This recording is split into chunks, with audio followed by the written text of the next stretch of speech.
Joy Hind, welcome back to my channel the সানাওয়ে। আজ আমি এই ভিডিওতে বলবো এসএসসি এমটিএস এবং হাবলদারের জন্য যে ফর্ম ফিল আপ হয়েছিল এবং তার যে কারেকশান উইন্ডো দিয়েছে, তো এই উইন্ডোতে তুমি কি কি চেঞ্জ করতে পারবে এবং এই উইন্ডোতে তোমার এই চেঞ্জ অর্থাৎ এই এডিট করার জন্য তুমি কতবার সুযোগ পাবে, এছাড়াও এডিট করতে কত টাকা লাগবে, আর তুমি যদি ভুল করে বা এমনি আগ্রহবশত রিঅ্যাপ্লাইতে ক্লিক করে ফেলো তাহলে কি হবে, তোমার ফর্মটা কি শেষ পর্যন্ত ক্যান্সেল হয়ে যাবে যেটা ফিল আপ করা ছিল। তো এইসব ব্যাপারেই এই ভিডিওতে বলবো এবং এই ভিডিওটা দেখলে তোমাদের আর কোনো ভিডিও দেখতে হবে না, এই ভিডিওর মধ্যেই তোমরা যাবতীয় সব ইনফরমেশান পেয়ে যাবে।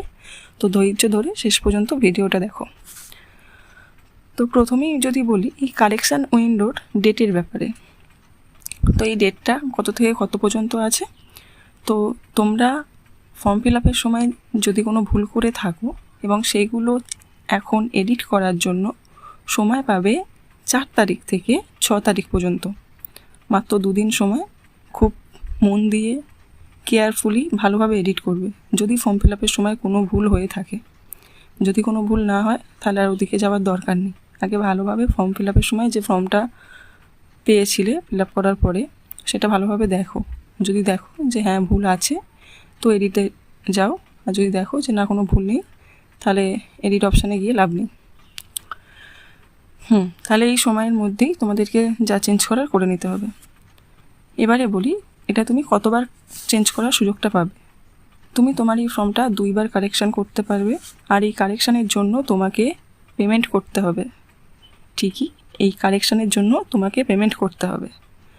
আর সেটা যে শুধুমাত্র জেনারেল করবে, ফিমেলরা করবে না, বা এসসি এসটি এরা করবে না, শুধু জেনারেল বা ওবিসি করবে সেটা না।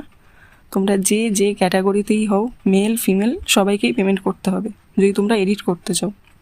কত টাকা করে বলেছিলাম আগেই যে এডিট করার জন্য 2 বার সুযোগ পাবে। প্রথমবারে এডিটের জন্য 200 টাকা, যদি প্রথমবার এডিটের পরেও ভুল করো তখন আবার সুযোগ পাবে, তখন কিন্তু আবার 500 টাকা দিয়ে পেমেন্ট করতে হবে। আর যতক্ষণ না তোমরা এই পেমেন্টটা করছো ততক্ষণ তোমাদের প্রথম ফর্মটাই ভ্যালিড থাকবে। কিছু ধরো এডিট করলে কিন্তু শেষে গিয়ে পেমেন্ট করলে না, তাহলে তোমার এই ফর্মটা সেকেন্ডবার যেটা ফিল আপ করলে আর কি এডিটে পেমেন্ট না করার জন্য সেই ফর্মটাকে ভ্যালিড হবে না। তখন একেবারে প্রথমে যে ফর্মটা ফিল আপ করেছিলে সেটাকেই ভ্যালিড হিসাবে ধরা হবে।